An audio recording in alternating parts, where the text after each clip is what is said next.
Olá, seja muito bem-vinda, seja muito bem-vindo ao nosso podcast Psicologia IA, onde nós compartilhamos aqui sugestões do que a gente está fazendo na nossa vida para viver, como a gente fala lá em Minas, né? Um cadinho melhor, né? E com base nisso, você também experimentar na sua vida se essas sugestões relacionadas a comportamento, psicologia, uso de tecnologia, também quando você aplica na sua vida, se melhora a sua vida também. Então, hoje nós vamos falar sobre um tema que é um gargalo silencioso no mercado moderno. Muitos líderes, donos e donas de empresa, às vezes acreditam que para fazer o negócio andar, precisa carregar o piano sozinho nas costas, né? E elas acabam respondendo mensagens no final de semana, trazendo as tarefas que a equipe talvez devesse ter uma autonomia e competência de fazer sozinha, faz porque acha que é mais rápido e mais eficiente fazer, né? E muitas vezes tem um conhecimento técnico altíssimo, e isso acaba virando, inclusive, um sabotador. E o resultado final pode ser que vire um esgotamento para a própria pessoa, e a equipe pode se sentir sem autonomia e alçada para fazer o que precisa, né?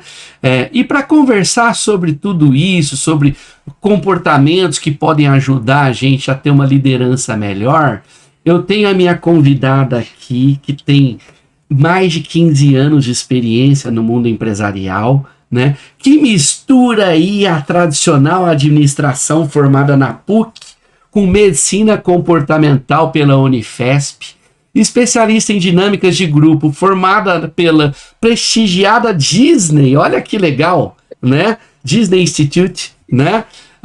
E ela vem falar aqui pra gente sobre rotinas, comportamentos, dentre outras coisinhas aqui, que, como eu gosto de falar, vão prosear de forma descontraída para trazer para as pessoas que nos escutam coisas boas. Camila, seja muito bem-vinda, minha querida. Daniel, muito obrigada. É um prazer para mim estar aqui com você. Que bacana a gente ter esse espaço, a gente ter esse momento para prosear um cadinho, tomar um cafezinho e tentar levar um pouquinho mais de leveza para essa grande complexidade que é a vida humana, né? Quando você me contou o nome do seu podcast, a minha primeira reação foi: meu Deus, já juntou duas coisas muito complexas.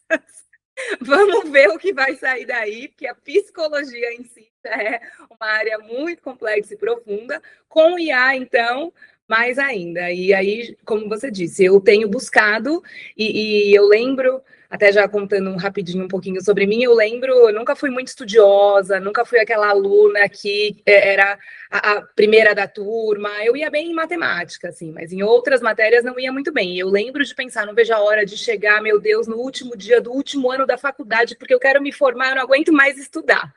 Corta, 40 anos de idade, eu não quero parar nunca mais de estudar, porque eu acho que é isso. E se a gente tivesse que escolher, né, um foco central para dar para a nossa vida hoje, em um mundo que muda constantemente, é justamente essa habilidade de continuar aprendendo constantemente. Então, eu busquei muito estudo, busquei muita informação, e mais do que isso, como você disse, eu busco aplicar na prática, na minha própria empresa, na empresa dos meus clientes, para entender que parte das teorias cabem, que parte da teoria também é uma coisa muito utópica. Eu acho que daí vem a grande dificuldade também das pessoas em geral. Boa, boa, boa. E pegando o gancho dessa sua apresentação, né? Como a gente brinca lá em Minas, né? Quem é Camila? É filho de quem? Mexe com o quê? Né? E se fosse para você dizer qual é o seu propósito, que talvez não esteja escrito no LinkedIn ou no seu Instagram, né? Quem é Camila? E o que Camila faz para impactar o mundo, além de apreciar estudar depois de já experiente com várias coisas aí? Do que vive, como se alimenta. Exatamente, Globo Repórter. Pois é, Daniel, você sabe que a minha missão profissional foi escolhida, né? Assim como eu acho que todo adulto acaba passando por isso. Tem uma fase da nossa juventude, pelo menos comigo foi assim, que a gente fica tentando descobrir. A gente começa a ouvir esse propósito, essa palavra bonita, e meu Deus, para que eu vim nesse mundo? Eu sirvo? E eu tive isso até que então eu entendi que, na verdade, a gente tem que decidir algo. Tem sim relação com os nossos talentos, com os nossos dons, mas é algo que você precisa mirar conscientemente e dedicar a sua vida a isso. E quando eu comecei a treinar líderes e empresários, eu queria justamente levar um pouco dessa leveza para uma vida que já é muito complexa e pesada. Então, no início da minha trajetória, a minha missão passava por, meu propósito, né, passava por ajudar os líderes a terem uma rotina mais leve e mais produtiva. E não que até hoje isso não seja real, ainda é real. Só que quando eu cheguei lá no Disney Institute e eu pude ter contato com a história do Walt Disney, que hoje muito se sabe sobre ele, né, mas eu acredito que poucas pessoas estudam a fundo realmente a vida dele. E existe muito um personagem aí que as pessoas enxergam, que é um cara que vivia no mundo encantado, que criava as princesas e que tinha uma vida linda e apaixonada e que venceu na vida quase que por sorte, que eu acho que também é o que todo mundo acha dos grandes visionários, né? Teve um grande insight, nossa, como o cara foi visionário. Só que quando você estuda lá no Disney Institute, eu estudei bastante a vida dele, toda a trajetória dele, e você vê que ele foi um empresário como todo qualquer empresário. Ele teve vários insucessos, ele teve vários prejuízos financeiros, ele teve várias pessoas que não acreditavam nele, tomou golpe. Não foi bem um golpe, na verdade, mas ele assinou um contrato lá com a Universal em algum momento da sua vida, e a Universal era dona do personagem dele. E então, quando ele decidiu seguir por conta própria, o personagem ficou, então ele teve que recomeçar do zero. Então aí você começa a perceber que não tem como uma pessoa que viveu tudo o que ele viveu ter uma visão apaixonada da vida. E aí você entende que ele escolheu continuar alimentando os seus sonhos e querendo crescer. E aí você ouve as frases famosas dele, né? Se você pode sonhar, você pode realizar. É, o quanto ele fala, né, sobre as pessoas pararem de sonhar e agir, o melhor, não me lembro agora exatamente a frase, mas a melhor forma de realizar seus sonhos é parar de sonhar e começar a agir. Então você começa a perceber o quanto ele tinha um olhar, sim, para a realidade, e ele escolheu alimentar os próprios sonhos e, com isso, manter vivos os sonhos das pessoas que assistirem um vídeo dele, um filme, né, um desenho, que forem nos parques. Então, a ideia dos parques veio porque ele queria que os adultos, todas as pessoas, na verdade, de todas as idades, pudessem brincar e se divertir em um mundo fora da realidade, esquecessem da realidade. O segundo complexo lá de Orlando, inclusive, surgiu, o primeiro que ele abriu foi em Los Angeles, e o segundo de Orlando surgiu porque quando ele estava em Los Angeles, ele ainda conseguia ver os prédios e a cidade ao redor. Então ele falou, aqui não serve, ainda não entregamos um mundo encantado. Eu quero que as pessoas esqueçam as suas vidas lá fora e vivam um dia aqui. E aí tudo isso foi nutrindo dentro de mim justamente o que me levou ao propósito atual, que foi a sua pergunta, né? Então eu gosto de unir a liderança porque também, estudando a metodologia dele, eu fui lá para estudar a metodologia. Eu já tinha ido à Disney como turista, mas em 2023 eu fiz a minha primeira formação lá com o Disney Institute para estudar a metodologia dessa grande empresa que é um grande case. E nós aprendemos uma série de coisas e o quanto a liderança é um dos pilares do sucesso deles. Eles realmente entendem que o Walt Disney não existe mais, nós não temos mais esse grande visionário. A empresa hoje tem, só em Orlando, 80 mil funcionários entre parques, hotéis, restaurantes e todo o complexo. Então, como eu vou conseguir manter esse padrão aí de encantamento, de excelência, se eu não tiver líderes muito bem preparados? Então, eles realmente investem muito no desenvolvimento dessa camada intermediária, né, entre a estratégia e o operacional que executa, que é a liderança. E junto com isso, eles levam muito a sério essa mensagem central aí. Fazer as pessoas sonharem, fazer as pessoas voltarem a acreditarem no seu próprio sonho. E isso mexeu muito comigo, porque a vida adulta, na minha visão, vai fazendo com que a gente acabe desistindo de uma série de coisas, né? Ah, sonhava com tal coisa, mas eu não sabia que ia ser tão custoso assim. Ah, mas adoraria viver tal coisa. Nossa, mas é muito difícil, melhor deixar para lá.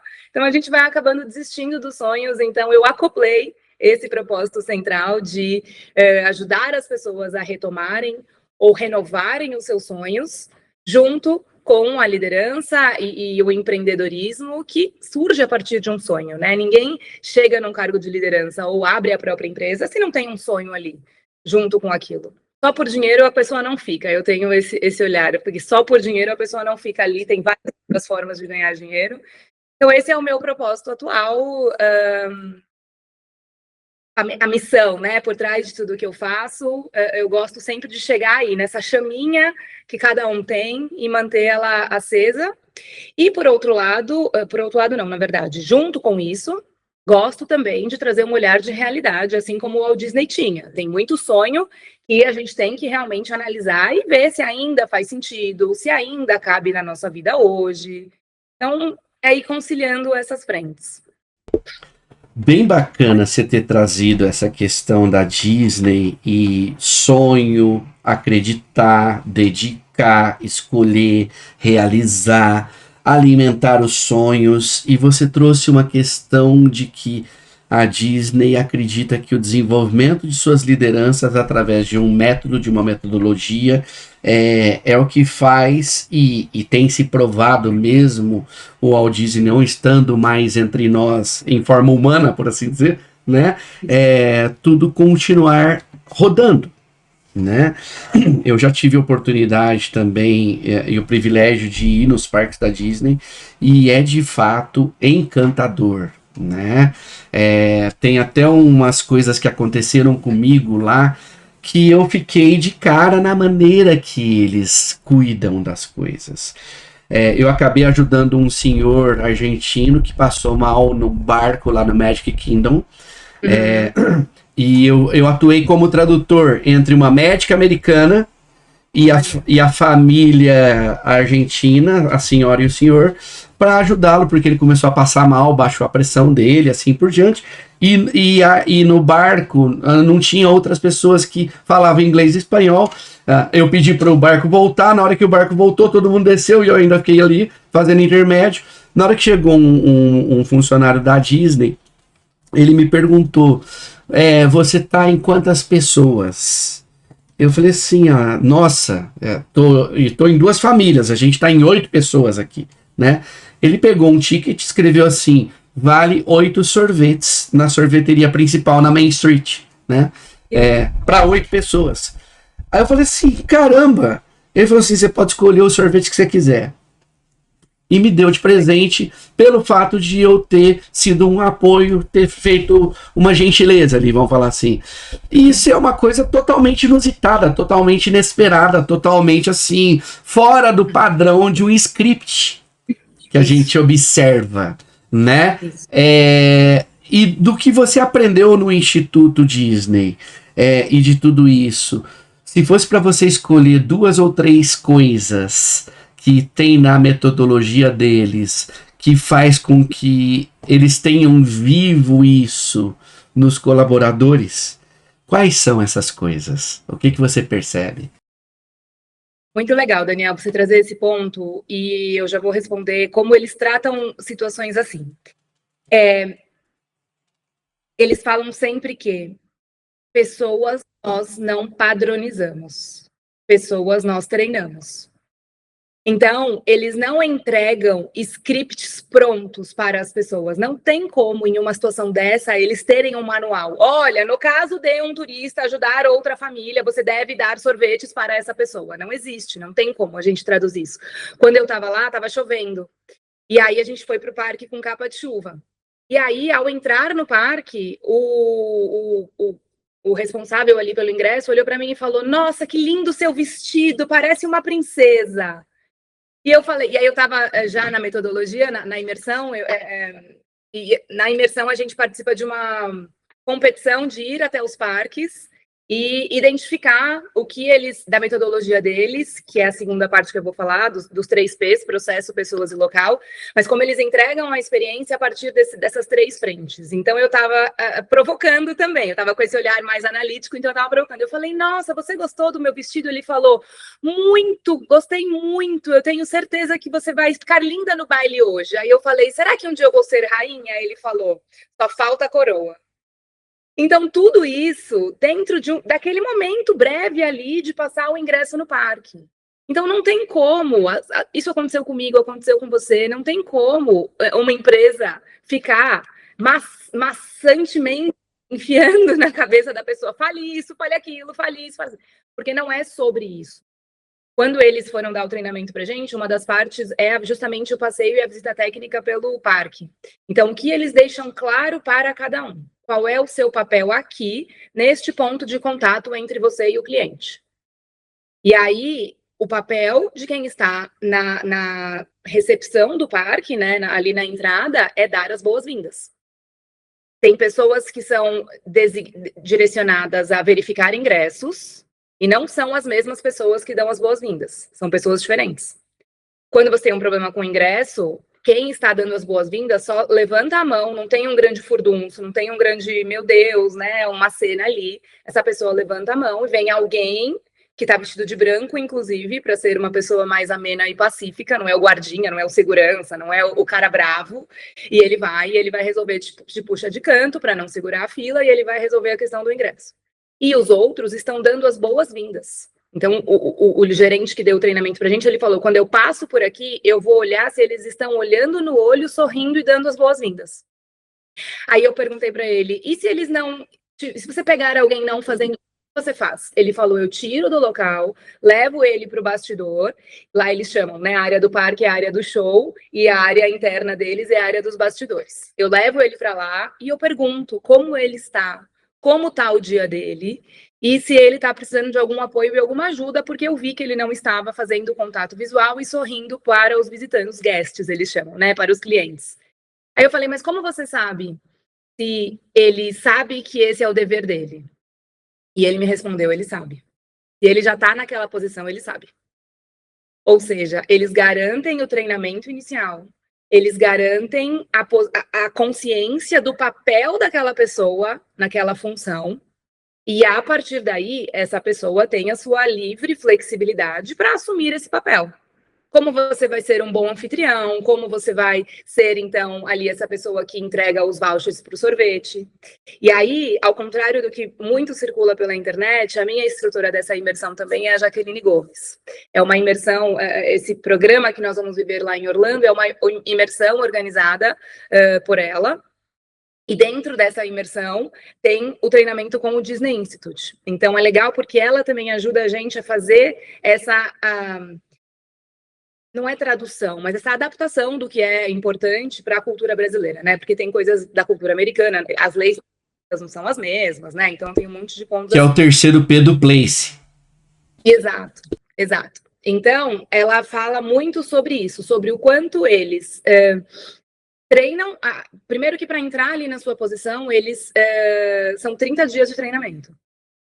Não é um, não é dois, não é uma semana, são 30 dias de treinamento, e eles depois passam por uma prova para poder ver se eles são aprovados para ir ali para sua posição. Agora, isso do Magical Moment, né, que circula muito pela internet, e a Jaqueline Gomes fala para a gente ter muito cuidado com isso. Não é tudo que é um Magical Moment, não é tudo que pode ir na Disney, não é tudo que vai ser retribuído com voucher de sorvete, não é assim. Mas é uma certa autonomia e flexibilidade que o cast member tem, eles chamam os funcionários de membros de elenco, cast member, para justamente retribuir e reconhecer situações assim. Agora, não é uma regra. Não é porque aconteceu com você que se eu for para lá e eu fizer a mesma coisa, vai acontecer igual. Não é. Então, você deixar claro qual é o papel de cada um, qual é a missão e as possibilidades. Tudo isso direcionado ao propósito principal da Disney, que é proporcionar felicidade a todas as pessoas, de todas as idades, em todos os locais. Então, todos os cast members, todos os funcionários deles são direcionados a isso. E os líderes são direcionados a gerar isso para as suas equipes. Porque se a equipe não está feliz, como ela vai proporcionar felicidade? Então, é toda essa cascata aí de ações de felicidade. O próprio Walt Disney, uma vez, eles contaram pra gente que o próprio Walt Disney dizia para eles, olha, eu sei que aqui nós temos segundas-feiras, eu sei que nós temos dias que estamos todos cansados e nem sempre estamos, né, no nosso melhor humor. Quando você se sentir assim, faça uma pausa de 30 minutos e vá sentar na entrada do parque. Fique 30 minutos observando o que acontece na entrada do parque. Por quê? Porque na entrada é quando as pessoas estão, né, naquela expectativa, alegria, as criancinhas pulam, correndo, tem gente que chora, fantasiadas. E aí o Walt Disney sabia que ficar vendo essa sensação nas pessoas é algo contagiante. Então ele queria que os seus funcionários fossem ver o propósito deles em ação. E o que mais acontece na entrada é justamente essa felicidade. E isso os lembraria de que eles estão ali para isso. Através de organizar uma boa fila, através de verificar o ingresso, através de servir um bom hambúrguer e por aí vai. Mas tudo está linkado com a felicidade. Se quem estiver nos assistindo for para lá e tiver a oportunidade de conversar, de puxar papo mesmo com os personagens, nas fotos, nas filas, eles são o personagem escrito, é impressionante, eles não saem, eles respondem, então, sei lá, o Capitão Gancho, ele é mais ranzinza, então ele responde mais assim, o Peter Pan é o sonhador e tal. De novo, cai naquilo que eu acho que muito empresário, líder, acaba errando. Você quer um script, você quer desenvolver fala por fala para que a sua equipe fale o que você quer que eles falem. E é uma energia gasta em cima disso e não é o que resolve, porque ninguém vai decorar, e se decorar vai parecer robotizado, ao invés de ir para a essência da coisa. Qual é o papel? Por que fazemos isso? E como entregamos isso? Aí eu entro, então, no segundo ponto que eu já falei, né? Eles entregam toda a metodologia deles a partir desses 3 P's. Não é só pessoas. Geralmente, quando a gente pensa em gerar uma experiência para o cliente, principalmente no papel de líderes, empresárias, a gente quer que a equipe entregue uma boa experiência. Só que as pessoas são só um dos pilares da experiência. Um segundo pilar, e muito importante também, são os processos. Os processos geram uma experiência para as pessoas funcionárias e para os clientes. E o terceiro P é o place, né, que é o local. Então, o local, as filas da Disney são incríveis. Nos restaurantes, inclusive, se você reparar, não sei se em todos, mas em muitos eu reparei, o caixa, onde é feita a cobrança, ele tem 2 filas. Tem uma máquina registradora aqui e uma aqui. Não sei se fala máquina registradora ainda, em 2026, mas... Tem uma máquina de cobrança de cartão de crédito por aproximação. Aqui de um lado e outra de outro. E aí a atendente atende um desse lado, um desse lado, um desse lado, um desse lado. Uma mesma atendente. Por quê? Porque isso é o processo e é o local do caixa. Então, um caixa é equipado com 2 cobranças para que a fila mais rápida, porque enquanto esse cliente está guardando as coisas, escolhendo o que ele quer comer, o outro ele já está pagando e avançando. E um, e aí lá dentro na lanchonete o processo vai também 1 em 1. Então é uma experiência mais conveniente na hora do almoço, que é onde tem as maiores filas deles, que é gerada pelo um local, é um caixa com 2 cobranças, um processo, 1 em 1, e uma pessoa que aí sim ela pode ser gentil, mais dentro do personagem ou não, mas é a experiência principal, o que eu quero quando eu vou comer, rapidez e uma boa comida. A experiência principal neste ponto, por exemplo, é mais gerada pelo P do place, do local, e pelo P do processo do que pelo P da pessoa. Então, isso traz uma visão, me trouxe, né, pelo menos, uma visão ampla para o negócio e para como organizar realmente as pessoas, os setores, os processos, para entregar um resultado, um bom, né, um resultado no sentido de que experiência eu quero gerar aqui. Muito legal tudo isso que você trouxe, Camila. E isso me fez conectar com outro dos elementos que a gente conversa um pouco aqui no podcast, que é a inteligência artificial também, né? Olha que legal os 3 P's que você trouxe, né? People, Process e Place. Como isso também, de certa forma, se conecta com inteligência artificial. quando a gente vai usar uma inteligência artificial, eu preciso colocar people lá dentro. O que eu estou chamando de people? Eu tenho que explicar para a IA quem sou eu, o que eu faço, como eu faço, o que eu gosto, o que eu tenho interesse, o que eu não gosto, dentre outras coisas. E eu tenho que pedir isso em forma de um processo também. Eu gosto de, metaforicamente dizendo, e fazendo uma analogia também com cozinhar. Processo é basicamente a analogia do cozinhar. Processo tem artefatos, que a gente poderia chamar de ingredientes, e modo de preparo ou processamento, que é a transformação desses ingredientes em algo novo a partir da combinação, mistura, processamento, etc. Né? E o place é o contexto, é o lugar onde eu estou colocando aquilo. E isso traz consigo cultura, isso traz consigo valores, isso traz consigo crenças, dentre outros elementos, né? Que no final das contas, eu até gosto de dizer que a gente consegue estruturar muito bem processos com 5W2H.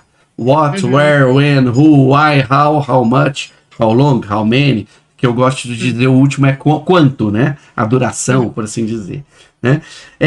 E eu gosto de fazer uma pergunta meio inusitada, de brincadeira disso.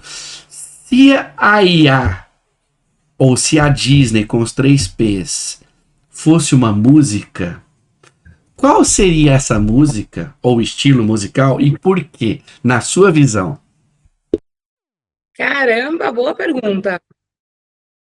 A IA não, me veio assim uma coisa de uma orquestra, uma música clássica e uma orquestra, assim, uma melodia muito bem coordenada. Quando a gente imagina, né, na música clássica, a gente consegue, tocada por uma orquestra, a gente consegue quase identificar todos os elementos, todos os instrumentos, que são vários e muito bem alinhados, muito bem coordenados e de forma sofisticada. De uma forma que você não percebe. Eu acho que essa é a maestria da coisa, falando de Disney, né? Você não percebe, é quase como se fosse fácil. Você olha uma orquestra tocando, você ouve uma música clássica e você fala, nossa, parece que é fácil, vou pegar um instrumento e vou fazer igual.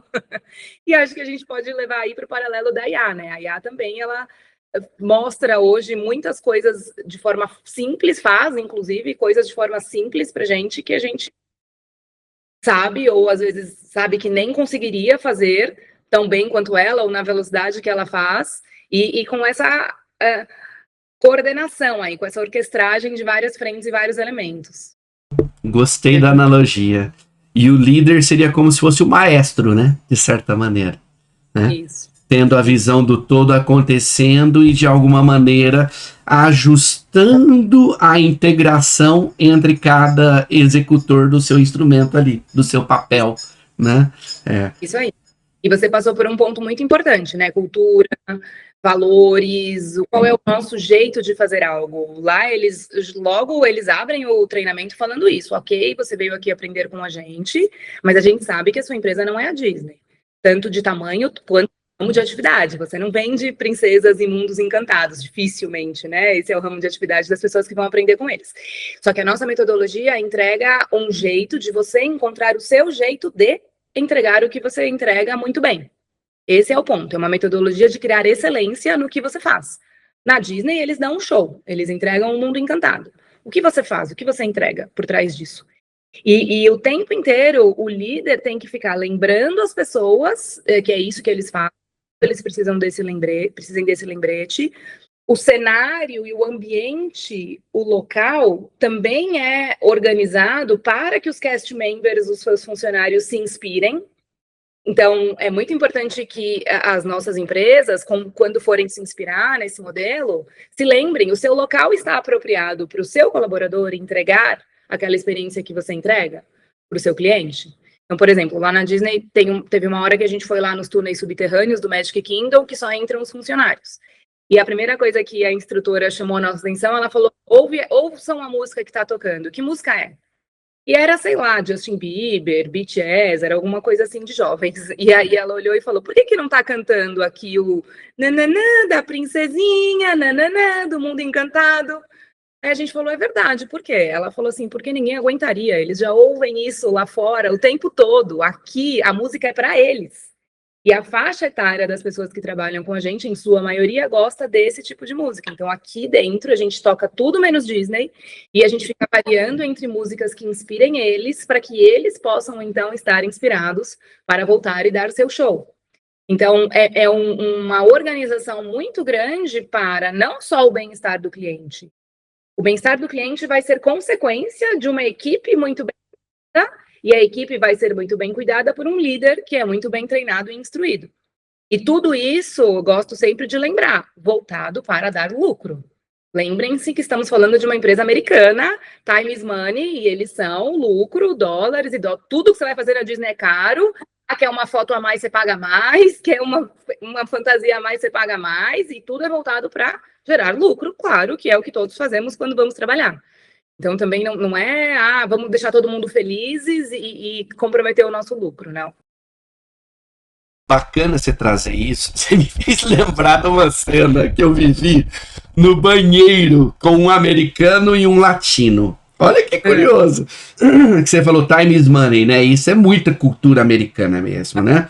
Eu tava na fila para enxugar a mão, né? Ela acabado de lavar a mão, eu tava na fila para enxugar a mão. Na minha frente tinha um americano. E na frente do americano tinha um latino. Não sei se era mexicano, colombiano. Era uma pessoa que falava espanhol. Era um outro latino, por assim dizer. O americano vira para trás e diz assim para mim: eu não consigo entender essas pessoas que ficam mais de 15 segundos para pegar um papel para enxugar a mão. Meu, pelo amor de Deus, vai rápido, né? E eu pensando com os meus botões, né? Cara, a gente tá aqui para relaxar, para se divertir. E a pessoa, na cultura dela, americana, que time is money, faz com que, mesmo no banheiro, para enxugar a mão, ela tem no sistema dela aquele valor, aquela crença de que a gente tem que ser eficiente em tudo, inclusive para enxugar a mão. Olha que curioso esse detalhe. Aí, isso me faz pensar no seguinte. Olha que interessante. Você também trouxe um outro elemento que eu acredito que é o que diferencia profissionais com profundidade versus aqueles profissionais que leram o índice do livro, a orelha do livro, e sai querendo impor regras e processos universais para todo mundo. Do tipo, passo 1, faz isso que é certeza. Passo 2, faz isso que é certeza. E o isso não tem aquele quê de adaptação, personalização, dentre outras coisas. Na tecnologia, a gente chama isso de metadados. O que é um metadado? É um dado que explica o dado, né?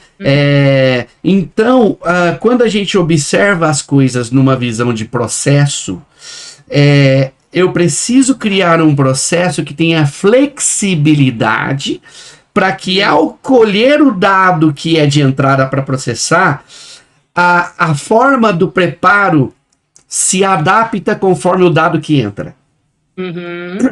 Não é do tipo assim, vou brincar aqui só com um elemento. Sei lá, eu adoro fazer pipoca. E tá me vindo aqui na cabeça o seguinte: o jeito que eu faço pipoca hoje eu tenho um fogo a gás, que a panela tem uma espessura X, eu uso milho de pipoca da marca Y, eu uso um óleo Z, que se eu for fazer, talvez, o mesmo milho numa panela diferente, num fogão a lenha, não vai ser igualzinho a maneira. Seja em tempo de preparo, seja na maneira que eu vou acender o fogo, porque acender o fogo num fogão a lenha, o processo é totalmente diferente do que acender numa chama. Talvez se fosse por indução seria diferente também. Se a panela não for adequada, não vai funcionar. Dentre outros elementos. Então, eu olho que numa maneira da gente pensar em criar intervenções, muita gente acaba não dando importância ao diagnóstico. Fazer perguntas para que a pessoa saiba se o fogão é a lenha ou se o fogão é a gás ou é por indução, né? Ou se está usando micro-ondas, nem tem fogão, por assim dizer, né? e acaba pecando ali numa visão de processos, princípios, valores, crenças, que vai ao encontro do place, que é o terceiro P que você trouxe. Quando você olha nessa questão, o que você acredita na linha do comportamento, até pegando a conexão com quem você é, porque você veio de um mundo administrativo que é bem, vamos falar assim, pragmático, por assim dizer, né? Foi para medicina comportamental, que aí entra essa visão da flexibilidade que eu estou falando aqui, e o processo não necessariamente aquele processo rígido, fechado, né, encaixotado, ainda mais hoje que a gente vive num mundo corporativo, que nós temos 4 gerações diferentes trabalhando juntas, né? O que não está em nenhum livro que a gente tenha lido e que você enxerga nesse mecanismo de cuidar de pessoas, treinar pessoas em comportamentos que faz com que elas saibam que é o momento de dar um sorvete, saibam que é o momento de dizer só falta a coroa para você virar rainha, né? Dentre outros elementos. O que você pode trazer da sua experiência para quem nos escuta aqui, como princípios, fundamentos, valores e uma flexibilidade aí de não ter um processo duro, rígido, formal, que sempre é igual? Eu gosto de contar que o que me levou para estudar medicina comportamental foi perceber o quanto a faculdade não tinha me preparado em quase nada para a vida real. Eu me formei em administração de empresas, eu venho de uma família de pequenos e médios empresários e quis sempre ir para o caminho do empreendedorismo. Minha primeira empresa foi uma franquia, porque eu tinha uma certa sabedoria dentro da juventude de saber que melhor eu aprender a empreender com um modelo de negócio validado. Eu lembro de pensar isso. Bom, que bom, é um modelo de negócio validado, mas aí eu tinha a inocência da juventude de achar que eu ia arrasar. Acabei de me formar, a gente acha que dominou o mundo, uma franquia que tem um modelo de negócio validado, eu falei, fechou, é só então a implementar e acabou. Estava pronta para entrar e contar estoque, primeiro que entra, primeiro que sai, fazer o DRE, estava prontinha para isso. Agora, a prática me mostrou que muito do sucesso das empresas passam por seres humanos. E isso me levou a estudar muito mais, porque aí eu percebi que o quanto eu não sabia sobre comunicação, o quanto eu não sabia sobre pessoas, o quanto eu não sabia sobre emoções, o quanto eu não sabia sobre padrões comportamentais e uma série de coisas, e que para você minimamente saber conduzir um negócio e uma equipe, você precisa saber adequar a sua liderança a cada indivíduo. Então, eu acho que aí a gente começa a responder o que você me perguntou. O que eu mais aprendi na prática é que a gente tem que saber olhar para cada situação individualmente, trazendo a teoria e o que os livros dizem como um embasamento, como um norte, mas que a gente vai ter que olhar para o resultado daquela prática e entender se aquilo está funcionando ou não. Existem sim muitas regras e muitas linhas de liderança que eu concordo, e tem certas atitudes que você sabe. Então, por exemplo, se você não reconhecer e não elogiar, você muito dificilmente vai conseguir engajar aquela pessoa na sua função e no seu papel. Ponto. Agora, o caminho certo, então, é elogiar todos os dias? Não sei. Depende. O caminho certo, então, é elogiar uma vez a cada 3 dias, colocar um lembrete aí no seu calendário, elogiar a equipe? Depende. Pode ser, a gente tem que entender os efeitos da sua ação no outro. Então, como fazer alguém dar os sorvetes, falar da coroa? Eu preciso ir treinando essa pessoa para o papel e fazendo verificações constantemente do quanto a minha linha de treinamento para essa pessoa está conduzindo ela para o destino final que eu quero que ela chegue. Porque, às vezes, foi muito bem com uma pessoa e eu aplico a mesma metodologia com outra pessoa da equipe e não vai. E já aproveitando o que você trouxe das gerações também, liderar até um tempo atrás era de um jeito. Liderar daqui para frente tem que ter adaptações. tem que ajustar para quem é essa nova geração, como ela enxerga o trabalho, o que é comprometimento para essas pessoas, o que é a satisfação profissional para essas pessoas, o que ela quer para o seu futuro. Então, a gente tem que colocar tudo isso na equação para entender como eu gosto sempre de falar nos meus cursos que eu ensino ferramentas, para que você vá enchendo a sua caixinha. Você vai ter aí uma caixinha de ferramentas, e, aliás, para exercer qualquer cargo ou papel de liderança, para ser empresário e conduzir pessoas, a primeira coisa que você tem que saber é que você vai ter que estudar. Não é questão de dom, não é questão de talento, os líderes natos, não. Os tais chamados líderes natos podem até ser mais envolventes, ser mais cativantes, mas se eles não souberem adaptar a sua linguagem para cada pessoa, se eles não souberem dar bons feedbacks, se eles não souberem entregar bons processos e uma série de outras coisas, eles não vão conduzir a equipe para o resultado. Então, tem que estudar, esse é o primeiro passo, tem que estudar, e a partir desse estudo, você vai enchendo a sua caixinha de ferramentas para que você tenha ali, diante daquela situação, opções de qual ferramenta eu vou lançar mão agora para resolver aqui. Um professor meu da filosofia, que foi uma outra área que eu estudei bastante também, falava, se eu só tenho martelo, eu trato tudo como prego. Mas às vezes eu preciso de uma chave de fenda, às vezes eu preciso de uma fita isolante, um alicate. Então, para mim, o que eu acho que não está em livro nenhum, né, respondendo a sua pergunta, é justamente essa complexidade de que nem toda solução vai dar certo para todo mundo em todos os lugares. Por isso que temos que ter cuidado com essa certeza que você disse, né? Passo 1, certeza disso. Passo 2, certeza disso. Não. Tem alguns passos que a gente pode direcionar os líderes, né? Então, comece desenvolvendo a sua comunicação, porque se você não souber se comunicar com a sua equipe, pouca coisa vai fluir bem a partir daí, porque em toda relação humana, tudo passa pela comunicação. Ok? Mas então eu tenho que ter uma comunicação mais direta e objetiva, ou eu tenho que ter uma comunicação mais acalorada? Eu tenho que ser um líder que passa mais um ar de gente boa, ou eu tenho que ser um líder mais sério e exigente? Depende. Depende do cenário, depende do momento, depende do efeito na equipe.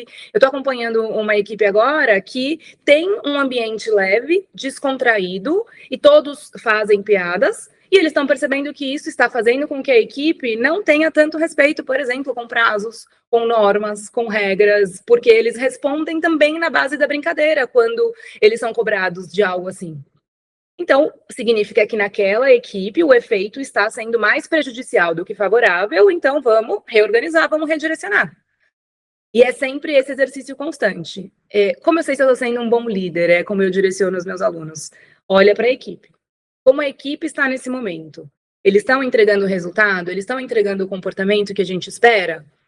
Então, você está aí conseguindo direcioná-los no caminho que a gente quer. Se eles não estão, olha para você e entende que parte de você tem que reajustar. Uma pergunta que eu recebo muito é: meu Deus, a minha equipe depende muito de mim, eles me perguntam tudo, eles não resolvem nada sem mim. E aí minha resposta é: ok. E como você está treinando a sua equipe no dia a dia? Você está treinando eles para resolverem problema? Ou será que a cada problema que eles te trazem, você dá a resposta? Você dá a solução? Então, mesmo sem perceber, você está viciando a sua equipe em depender de você para resolver qualquer coisa. Então, é aí que a gente tem que mirar. Sempre no que a gente pode fazer, né? Muitas pessoas, eu imagino, que vão para o lado da terapia, estudarem a si mesmas para tentar mudar o outro. Só que a gente não consegue mudar ninguém, infelizmente. O mundo seria mais fácil se eu conseguisse apertar certos botões e programar com metadados as pessoas com quem eu me relaciono. Vai se relacionar comigo? Parte desse metadado aqui. Seria ótimo se fosse assim, mas não é. Então, a gente tem que aprender a ajustar o que a gente pode controlar e a nossa ação ali dentro daquela equação. Respondi ou viajei? Nossa, não, perfeito. Tudo isso que você falou me trouxe várias outras coisas de pensamento aqui. Uma coisa no senso comum que a gente escuta é: trate o outro como você gostaria de ser tratado. Isso é uma grande mentira, né? Porque quem disse que o outro quer ser tratado como eu quero ser tratado, né? Então, essa visão de que o outro tem o mesmo valor e o mesmo interesse e gosto que eu, é erro. A adaptação se dá com base no que o outro valoriza, no que o outro tem interesse, né? E um outro elemento que você trouxe em cima disso é que, no final das contas, eu percebo que grande parte da sobrecarga que as pessoas vivem vai ao encontro delas não gerarem em quem trabalha com elas competência para que elas ganhem autonomia e nível de alçada para resolver sozinhas as coisas, né? Concordo também. Concordo.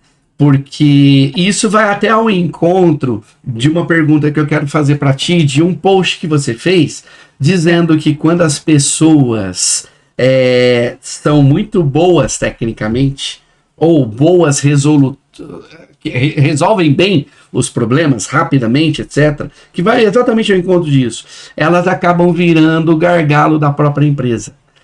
Fala um pouquinho sobre isso, sobre essa questão.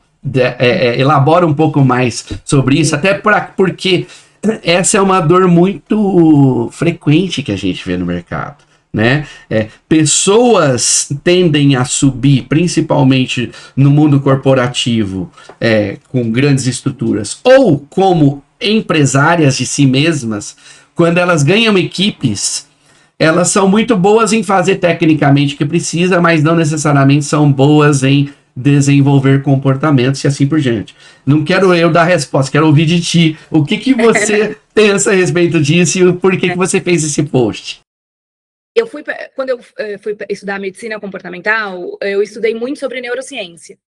E eu pude entender alguns padrões e uma certa lógica que tem nos comportamentos humanos. Apesar de sermos todos indivíduos diferentes e perfis, experiências e crenças e etc. diferentes, quando a gente fala de comportamentos instintivos, a gente fala de uma certa lógica e de uma certa ordem. Então, todos os seres humanos têm em si a necessidade de segurança, necessidade de controle. A principal função do nosso cérebro é garantir a nossa sobrevivência. Em primeiro lugar, ele tem que manter a gente vivo.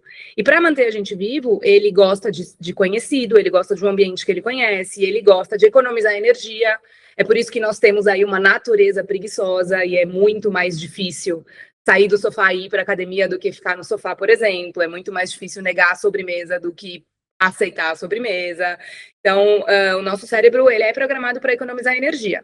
Por isso também que nós vamos criando vários padrões automáticos ao longo do dia sem perceber, para minimizar aquele esforço. Quando a gente está aprendendo a dirigir, a gente precisa de muita atenção ali, e a gente fica tenso. Depois a gente vai dirigindo tão no automático que várias vezes a gente sai de um lugar e chega no outro e nem se recorda exatamente o que viu, o que não viu, porque a cabeça estava em vários outros lugares. Então, por conta disso, faz parte da nossa natureza humana entender que o meu jeito é o melhor jeito. Ponto. Então, se eu fiz a empresa crescer, se eu tive bons resultados fazendo assim, eu quero treinar o outro como eu fiz, como eu faria. Nem sempre isso é consciente, mas é um instinto, é uma característica nata nossa. E aí a gente entra no erro de quando eu vou treinar o outro, eu quero treinar esse outro para fazer como eu faria. Só que esse outro é outra pessoa, outra experiência, outras habilidades. Então eu costumo falar que eu fico, mesmo bem intencionada, gerando cópias baratas de mim. Porque o outro não vai ser, por mais que se esforce, por mais que se dedique, não vai ser exatamente igual a mim. E é aí a virada que o líder tem que aprender a fazer. Ele tem que não querer que o outro faça exatamente como eu faria, mas ele tem que mostrar para esse outro o objetivo e o resultado e ajudar esse outro a se desenvolver e encontrar a sua melhor forma de atingir aquilo. E o segundo ponto de defasagem, que eu diria, em quem se torna o gargalo da empresa, é achar que falar uma vez é treinar. Se fosse assim, eu não sei se você ainda passa por isso, mas às vezes eu me surpreendo com a IA quando ela me traz alguma coisa que eu falei, tipo, 2, 3 reuniões atrás, e eu não preciso ficar lembrando ela, né? Porque com a IA, sim, você fala uma vez, ela memorizou e tá tudo certo. Seres humanos não são assim. Então, a gente tem que aprender o que é treinamento de um adulto, porque por mais que o adulto está dentro da sua empresa, e é claro que ele está ali para entregar um resultado para você ou para sua equipe, ele está ali, antes de mais nada, atendendo aos seus interesses próprios. Porque também outra fonte da natureza humana é de ser interesseira. E isso não é ruim. Todos nós somos seres interesseiros. Eu ajo em interesse próprio. É ruim quando eu quero que os meus interesses sobressaiam ao interesse do outro. Aí é outra coisa. Mas quando a gente fala de uma relação profissional, principalmente, em todas as relações pessoais e por aí vai, mas em uma relação profissional, principalmente, eu estou buscando alguma coisa aqui, funcionário, ganhar dinheiro, aprender alguma coisa, me sentir satisfeito e produtivo no final de um dia, e o dono da empresa, o empresário, está mirando no foco, no lucro, no resultado, no cliente. Então, não é um ou outro. Como a gente concilia? Como a gente une os interesses individuais para que o todo ganhe? E aí, o líder e o dono também fica treinando muito a equipe, pelo que eu acompanho, para que a empresa cresça, para que a equipe, o cliente seja bem atendido, para que tal coisa. E sim, esse é o objetivo, mas esse é o objetivo secundário. O objetivo principal é como este responsável se desenvolve naquela competência, naquela habilidade, como aquela habilidade vai ser importante para ele naquele momento e no futuro, o que ele ganha quando ele atende bem, é alinhar e conciliar os interesses. Então, é isso, e a falta de perceber isso é o que faz com que as pessoas continuem repetindo os mesmos padrões de não treinar bem, sendo o melhor funcionário da empresa, sendo ali o gargalo, porque então a empresa só vai crescer no máximo de competência e capacidade que você tiver para dar, e você vai ter sempre uma vida limitada. Tem muita gente que se sobrecarrega, como você mesmo disse, concordo. E aí tem um outro sabotador, né, que isso aqui, Daniel, isso aqui não, isso aqui vai ser tão mais rápido se eu fizer, porque até eu explicar, até a pessoa entender, e eu ainda corro o risco dela fazer errado. Então deixa que eu faço isso aqui mesmo e acabou. E isso é uma verdade. Se naquele momento, naquela situação, eu for comparar você fazer com a sua equipe fazer, quem não esteja treinado para isso ainda, é uma verdade. Então a gente fica caindo muitas vezes nas verdades que a gente conta para a gente mesmo. Só que aí que está a importância de perceber esse padrão para virar. Porque, ok, é verdade isso. Só que se eu continuar fazendo, pelas próximas 1000 vezes, quem vai continuar fazendo ainda vou ser eu. E eu não estou treinando ninguém para assumir. Então, agora, enquanto eu for treinar, essa primeira vez vai ser mais difícil. Numa segunda vez vai ser mais demorado. Numa terceira vez vai ser mais demorado. Até que com a repetição, a outra pessoa pode se tornar apta e competente para aquilo. E aí você delegou. Aí vai para a próxima. Então, como você mesmo disse, o saber fazer é diferente de saber treinar.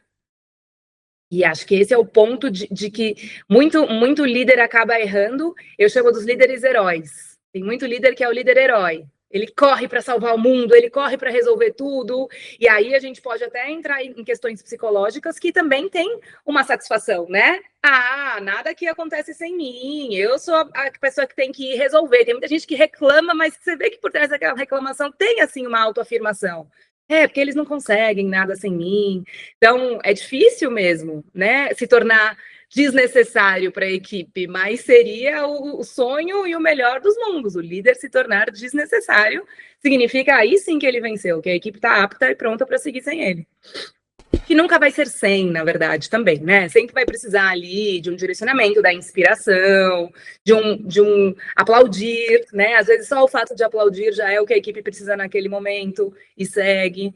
Mas é essa busca que é mais de médio e longo prazo. E aí dentro também do momento de mundo que a gente está vivendo, onde a gente tem cada vez mais pressa, menos paciência, mais ansiedade, a empresa também às vezes está precisando de caixa para ontem mesmo, então tem que viver aí nessa constante conciliação de dores e necessidades, e interesses e desejos, mas nunca desistir de ir plantando as pequenas sementes de médio e longo prazo. Nossa, Camila, você falou um monte de coisa legal aí, um monte de coisa aí. Eu embesto a falar e não paro mais, qualquer coisa você me interrompe. Nossa, eu acho que a gente vai ter que marcar mais um episódio para continuar trocando ideia, porque cada machadada vem 50 minhoca, vamos brincar assim. Cada enxadada, não machadada, eu falei errado. Olha que interessante. A gente tem uma percepção sobre ser humano muito parecida. eu falo que, apesar de estudar psicologia, na minha leitura, psicologia é a estuda da lógica humana. Ah, que legal! Na minha leitura, né? E existe aí até uma rixa quando a gente pensa em medicina e psicologia, e até mesmo neurociência, porque medicina e neurociência é muito mais lógico, é muito mais tangível, é muito mais palpável. E na psicologia, dependendo da linha teórica que você vai, é mais abstrato, é mais sutil, é mais flexível. Mas eu costumo dizer que mesmo essa abstração e essa sutileza, no final das contas, o processo de diagnóstico e intervenção, ele tem, em princípios e fundamentos, as mesmas coisas. Como assim as mesmas coisas? Tá ali em descobrir qual é o recheio daquele ser humano em cima de processos universais ou genéricos de todo mundo, né? Então, quando a gente observa que um diagnóstico é a gente aprender a fazer perguntas para fazer o download daquela pessoa, para entender o recheio e os ingredientes dela e como é o modo de preparo que ela conduz o comportamento que ela ativa e demonstra, eu começo a fazer uma engenharia reversa do psicológico daquela pessoa. Né? Uma vez eu comentei num post de um médico, conforme eu nem me lembro exatamente quem foi essa pessoa, quem foi esse médico, e eu não me lembro exatamente o que era o post, mas eu comentei para ele assim, num direct para ele, né? Faz sentido na sua visão de que o médico cuida do hardware, do corpo físico, e o psicólogo cuida do software, do psico? Ele falou assim, faz total sentido. Só que se eu me posicionar publicamente sobre isso, eu vou ser cancelado. Né? TRM caça. Exatamente. Né? E quando eu olho a neurociência e a medicina, eu enxergo a neurociência e a medicina como a área, o campo, que estuda o hardware, que estuda ali os elementos lógicos do hardware funcionando. E quando eu olho para a psicologia, é como se fosse o software. Como eu crio um aplicativo, como eu crio um software que atua naquele hardware. Né? E o software, como o próprio nome diz, soft em inglês é macio, mole, flexível, por assim dizer, né? É muito mais complexo que o hardware. Mesmo o hardware sendo complexo, o software é infinitamente mais complexo porque ele permite essa variação que é subjetiva, que é individual, né? E que quando a gente até olha, igual você falou de competência, eu gosto de definir competência como chave. Conhecimento do que fazer, habilidade em pegar esse conhecimento e aplicar, atitude em saber um porquê eu faço isso, alinhado com valores da empresa e meus, que aí eu uno os interesses, conforme você comentou, né? E ecológico, qual é o impacto que eu causo no mundo, nos outros e em mim mesmo, em consequência do fazer isso, né? E aí, quando a gente começa a observar tudo isso, interagindo, integrando, se eu sou interesseiro, e a gente é interesseiro mesmo, por natureza, por sobrevivência, por viver os nossos valores, se eu miro no interesse do outro como meio para o fim que eu desejo, eu atinjo objetivos sem falar ou sem, entre aspas, eu vou usar aqui a desculpa do quero lucro por deixa eu ver o que interessa para Camila, para que a partir do que interessa para Camila, ela execute na competência dela a mesma coisa que eu executo, mas do jeitinho dela, de maneira que ela vai ficar satisfeita em realizar o valor e interesse dela e vai entregar o resultado que eu preciso, que é da empresa crescer. Isso. Né? Só que isso é abstrato, vamos falar assim, né, para as pessoas. Não está no currículo, né? Não está, é muito sutil, é muito abstrato, é muito, é como se fosse assim, né? Eu vou brincar aqui até com um site. Quando eu vou desenhar um site, O título do site, ele pode estar escrito em pedra, entre aspas. O que é o título? Dona de Empresa, por Camila Poiano.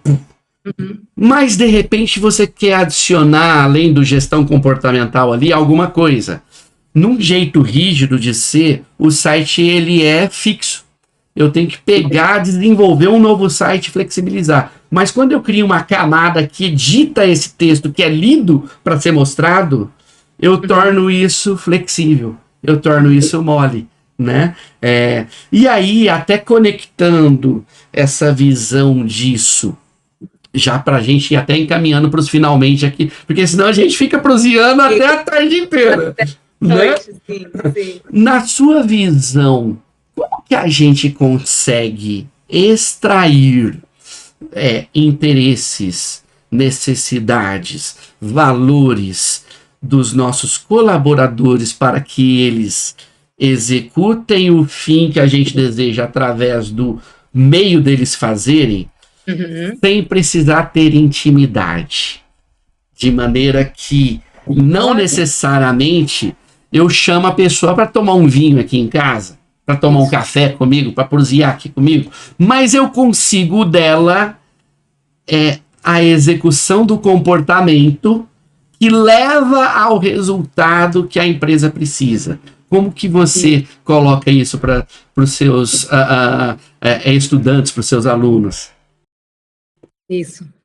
Excelente pergunta, Daniel. Eu queria só antes fazer um complemento ao que você disse, talvez um reforço, porque para mim essa é uma das maiores sensações de esperança e liberdade dos seres humanos. Eu quero reforçar para quem está assistindo a gente, eu aprendi isso na prática, que o software pode ser moldado e adaptado. Eu vejo muitas pessoas ainda se prendendo em eu não sou bom com isso, mas eu não sirvo para isso, mas eu não consigo. Desenvolver minha comunicação, por exemplo. Eu não sou bom com pessoas. Você pode aprender e você pode se desenvolver. O software é moldável. E ele deve ser, inclusive, adaptado aos cenários. Você não é como você está hoje. Você pode mudar desde que você se direcione para isso. Desde que você se observe, se estude e tenha, claro, um plano de ação, um caminho para você seguir para se desenvolver. Não estou falando que é fácil. Sou mais disciplinada. Decidi ser mais disciplinada, a partir de amanhã eu já tenho disciplina. Não é fácil, porque tem a nossa natureza agindo, tem um monte de padrões, tem uma série de outras coisas, é complexo, mas é preciso que as pessoas acreditem que é possível. Eu te ouvi e me lembrou essa outra mensagem também que eu levo nas minhas palestras sempre, nos meus cursos, que é a autorresponsabilidade. Primeiro vamos olhar para o que depende de você, sabendo que o que depende de você, você pode mudar e moldar. E aprender a ser diferente. E, aliás, isso é até mais fácil mudar do que mudar o físico, né? Pois é. Olha o detalhe. Tem muita gente que vai para academia querendo mudar o físico para ficar mais bonito, etc e tal, e saudável, e a gente precisa, sim. Só que o software, até o próprio nome, ele é muito mais moldável do que o hardware. Eu não consigo mudar a cor dos meus olhos, por exemplo, só para brincar aqui. Mas eu consigo sim, com esforço repetitivo, com desejo, com intenção, com interesse e com um porquê claro, trabalhar, desenvolver o meu chave de competência com esforço para eu evoluir e melhorar aquela competência. Muito legal você trazer isso. Senão não faria nem sentido o nosso trabalho e nem o trabalho de psicologia, por assim dizer. Exatamente, né? Exatamente. Desculpa então, te interromper. Faça isso, por favor, a gente vai se complementando aqui. Então, quero complementar aquela minha primeira resposta também, que junto com fazer a pessoa voltar a sonhar e acreditar nos próprios sonhos, ela, antes de mais nada, acreditar que ela pode, porque se ela não acredita que pode, aí ela não vai nem querer sonhar com aquilo.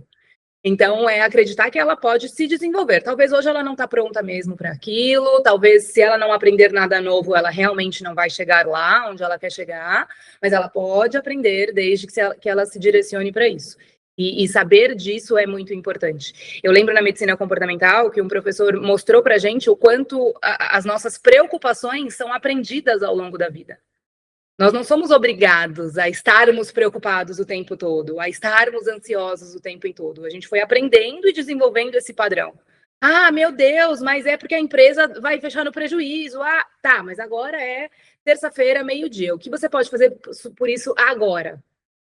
Se tem algo que você possa fazer agora, faça. Se não tem, descanse e não precisa ficar com esse circuito de preocupação girando aí atrás, porque isso suga a nossa energia demais. Então, são muitos padrões aprendidos que podem ser, então, desaprendidos para serem reaprendidos. E aí, quando eu já vou linkar isso, inclusive, com a sua pergunta, como descobrir, né, os interesses individuais de cada membro da sua equipe para que a gente possa alinhá-los e conseguir as execuções que a empresa precisa. Eu gosto sempre e sem a intimidade, né, que é o mais desafiador ali. Qual é a linha que eu não devo cruzar? Qual é a distância segura que eu devo manter? Eu gosto sempre de endereçar essa questão, falando para que as pessoas, né, tratem as pessoas como pessoas. É preciso olhar para aquele outro ser humano como um ser humano, e não como um meio, como você muito bem disse. E eu preciso, então, querer conhecer essa pessoa, não ficar melhor amiga, mas eu posso perguntar qual é o seu momento de vida, o que você busca agora, onde você quer chegar daqui 1, 2 anos, 3 anos. Eu não sei se você passa por essa experiência, mas a maioria das pessoas, para quem eu já perguntei onde você quer estar em daqui 3 anos, não sabem dizer, nunca pararam para pensar. E tem muita gente que nem traça o futuro justamente porque não consegue ver a linha. E eu gosto do caminho oposto, eu gosto de traçar um futuro para que a partir desse futuro, então, eu trace a linha daqui até lá. Talvez eu não vou atingir mesmo, a gente sabe, né, que tem um monte de influências aí pelo caminho, mas agora, se eu não tiver esse norte, eu corro o risco de ficar, deixa a vida me levar, vida leva eu. Então, voltar e perguntar isso para a sua equipe. Onde você quer estar? O que você gosta da nossa empresa? O que te faz feliz no seu dia? O que te deixa orgulhoso no seu trabalho? São perguntas que eu direciono meus alunos para perguntarem.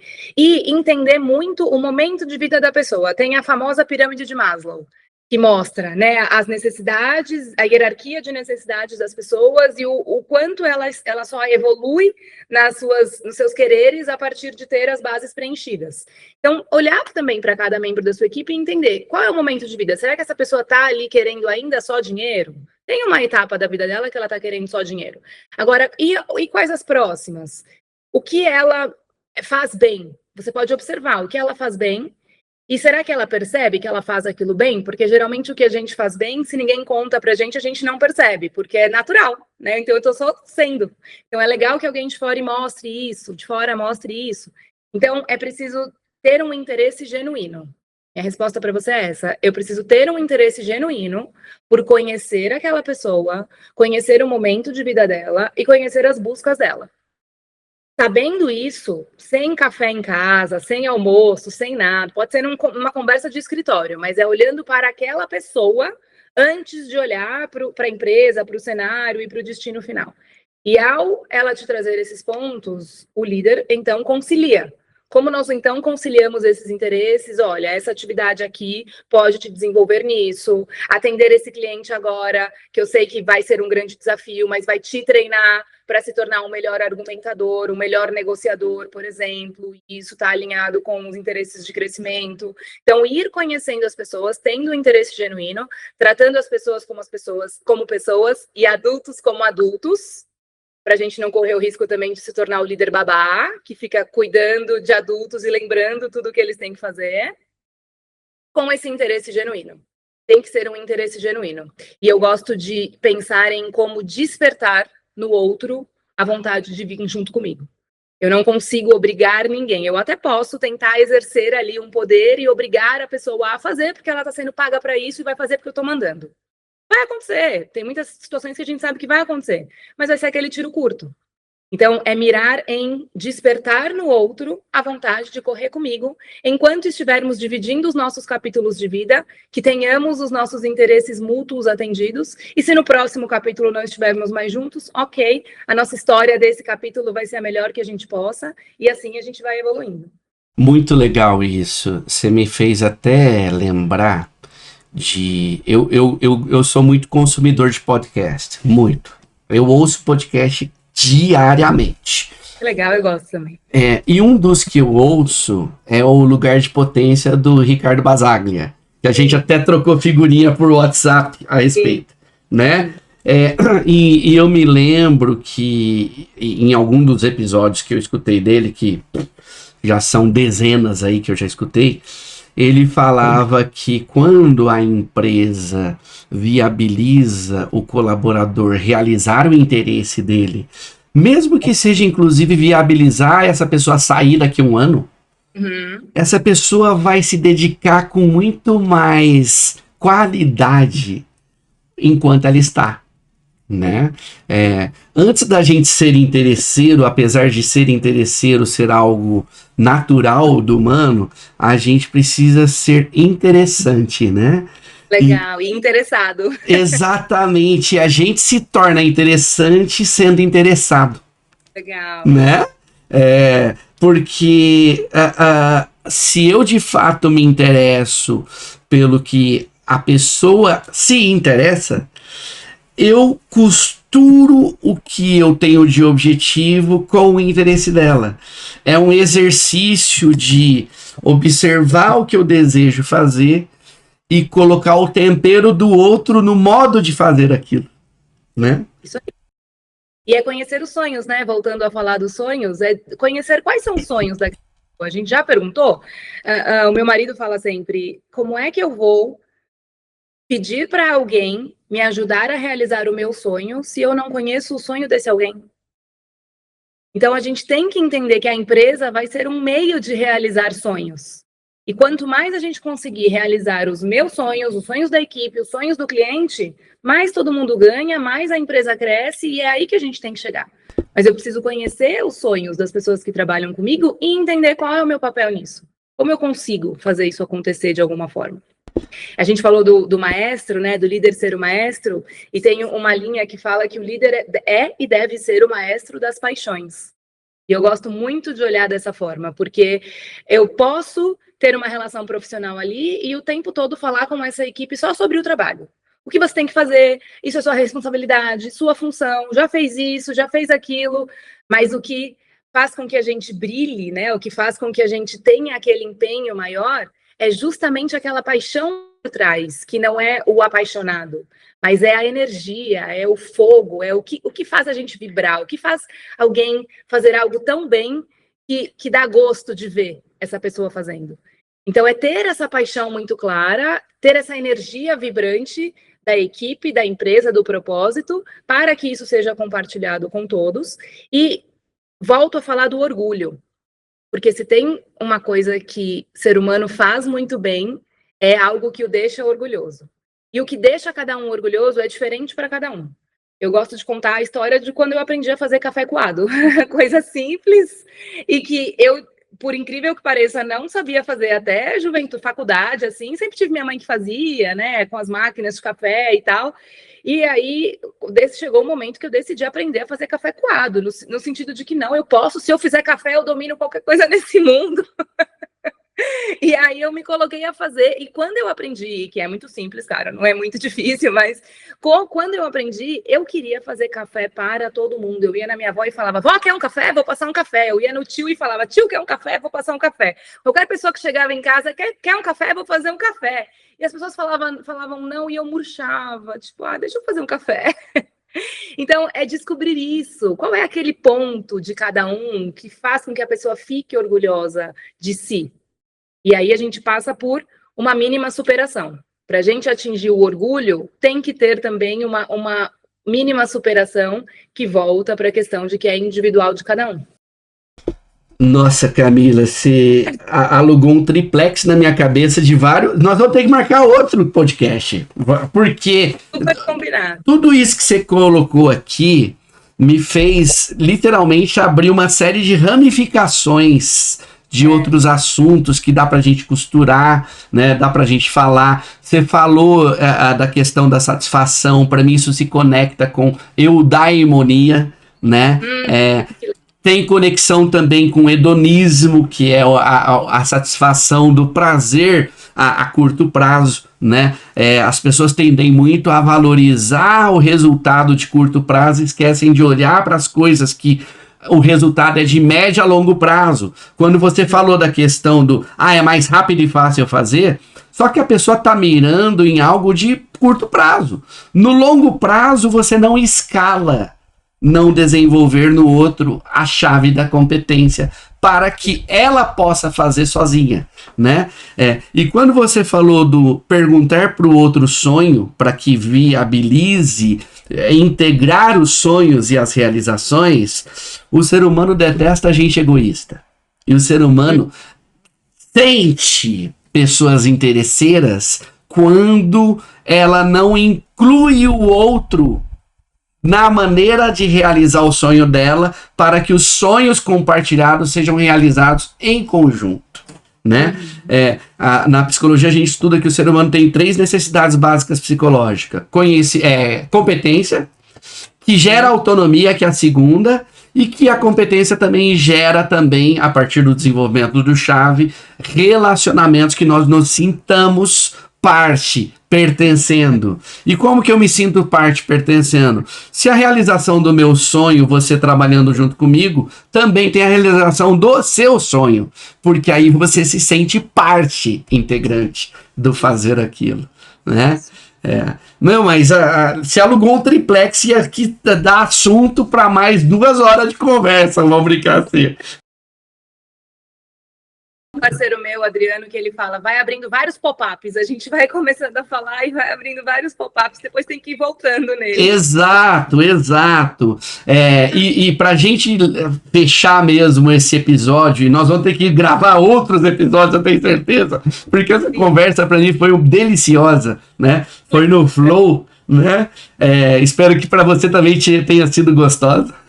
Também, com certeza. Fiquei aqui me segurando também para não continuar falando mais um monte de coisa, porque dá margem para a gente entrar em vários assuntos muito presentes na realidade, né? Exato. Mesmo quem está ouvindo a gente, se por acaso não é líder ou empresário, que são os exemplos que eu acabei citando mais, mas em alguma parte se identificou, porque a gente também está falando de relações humanas. São princípios, valores, processos que são universais e com um nível de abstração a gente consegue aplicar em contextos diferentes, né? Em places diferentes, no terceiro P da Disney, né, que você trouxe. E Camila, agora literalmente para a gente encaminhar para os finalmente,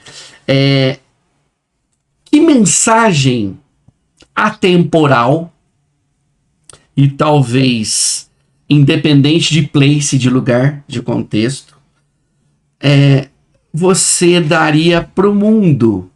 Vamos supor que todo mundo aqui, quando eu clicar no publicar, os 8 bilhões de moradores, habitantes desse planeta Terra possam ouvir essa mensagem. E que talvez tenha sido até uma mensagem que você diria para Camila de 15 anos atrás, 20 anos atrás, né? Qual é essa mensagem?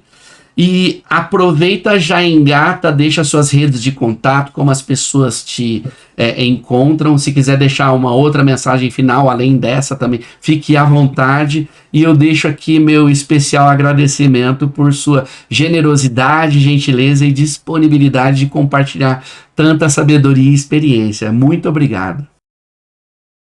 Que bacana, Daniel. Muito obrigada. Foi realmente um prazer para mim estar aqui.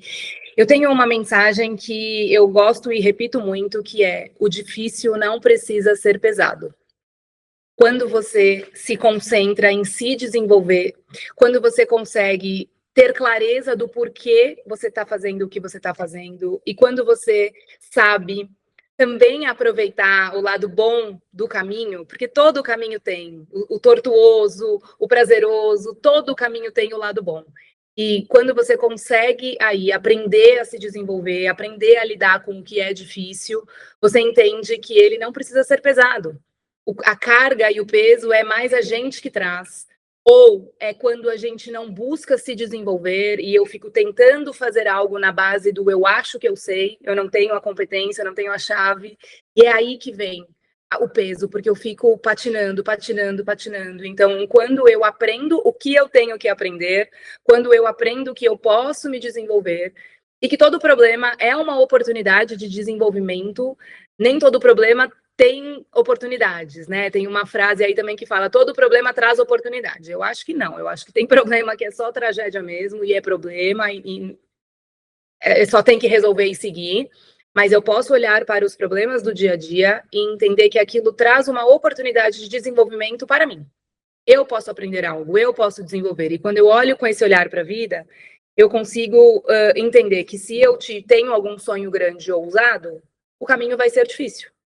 Realizar grandes coisas na vida é difícil. Ter uma boa família, não precisa nem ser profissional, mas ter uma boa família, ser saudável, criar bem os filhos, ter bons amigos e todos os outros objetivos profissionais passam por caminhos desafiadores. Agora, como você vai escolher viver a sua vida? O Walt Disney também falava, para também fechar citando ele, o problema do mundo é que muitas pessoas crescem e esquecem o que é aquela sensação de ter 12 anos diante da vida. Quando você olha e você acredita em tudo, e tudo é possível. E eu sempre falo, crescer não precisa te fazer ficar velho. A gente pode crescer, a gente deve crescer, mas não precisamos ficar velhos, ranzinhas, pesados, desgostosos com a vida. Então, que se eu pudesse, que todas as pessoas entendessem isso, que o difícil não precisa ser pesado. Só o fato de entender isso de verdade já traria uma qualidade de vida muito maior para as pessoas, para lidar com os problemas e com o dia a dia. No Instagram, eu estou como dona de empresa, aliás, em todas as redes. Meu nome é Camila Poiano, como vocês viram aqui, mas em todas as redes eu estou como dona de empresa, e lá eu levo conteúdo muito voltado para pequenas e médias empresas, líderes e donos dentro desse ambiente, justamente voltado para técnicas e ferramentas de gestão comportamental, comunicação, feedbacks, processos e indicadores.